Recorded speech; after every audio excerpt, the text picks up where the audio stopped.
So now we're finding out that they weren't even real Secret Service agents, y'all. You cannot make this up. Make sure you leave a like, follow for more true crime. But check this out. And we continue to follow the latest here in Trump's attempted assassination. We are getting big breaking news here on this Friday. This is all according to Senator Josh Hawley. He has whistleblowers coming to him that detail most of Trump's security detail working the event last Saturday were not even Secret Service. Again, we're not even Secret Service. DHS assigned unprepared and inexperienced personnel. So this is the letter right now. Remember we had that video where it just looked crazy as hell behind the stage? Like they were just like, what do we do? And it looked just crazy. They weren't even experienced Secret Service agents. What is going on? Y'all make sure you hit the thumbs up button as you're coming in.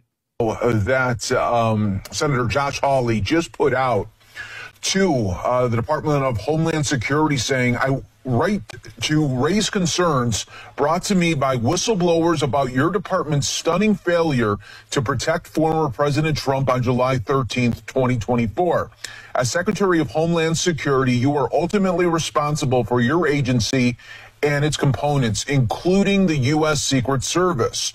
Whistleblowers who have direct knowledge of the event have approached my office according to the allegations. The July 13th rally was considered to be a loose security event. For example, detection canines were not used to monitor entry and detect threats in the usual manner. Individuals without proper destinations were able to gain access to backstage areas. Department personnel did not appropriately police the security buffer around the podium and were also not stationed at regular intervals around the event's security perimeter.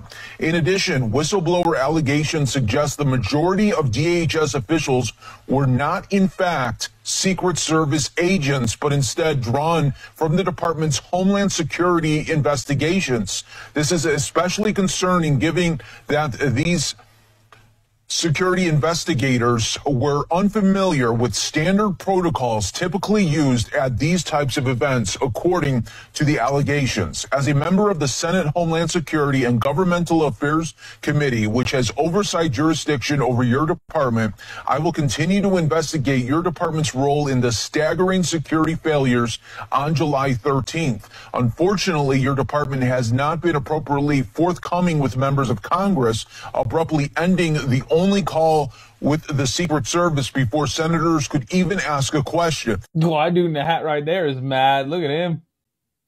That dude mad as hell. That's a peace sign, isn't it? Oh, no, he's missing a finger.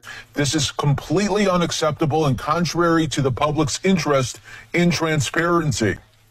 Instead, we have learned more from whistleblowers than your department's officials. I will continue to protect the confidentiality of all who contact my office and ensure that they receive the full protections under the law to which they are entitled, so that my office can continue its investigation into the events of July 13th, 2024.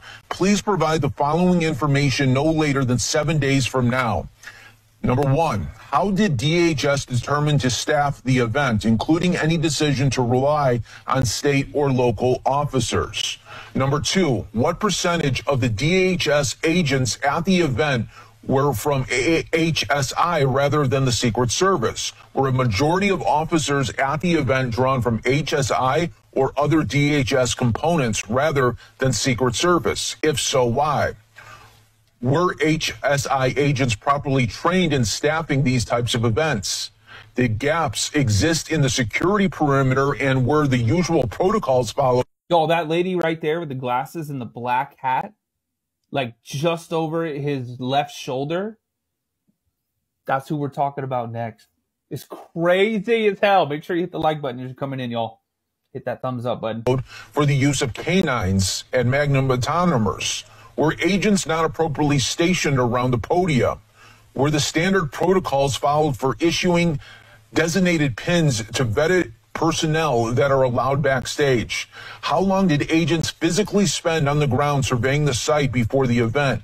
Did any paperwork obligations prevent a longer and more robust site survey? I await your response. Again, that's Senator Josh Hawley from Missouri with these big whistleblower allegations that have come forward to Senator Hawley. And now this continues to be a major story here, and just really the complete breakdown of security protocols for the former president, Donald Trump. And we will continue to follow really every aspect of this story because it's such a big one. He almost lost his life, and it looks like now from these whistleblowers, they did not have the correct staff for Donald Trump that day. That's crazy as hell.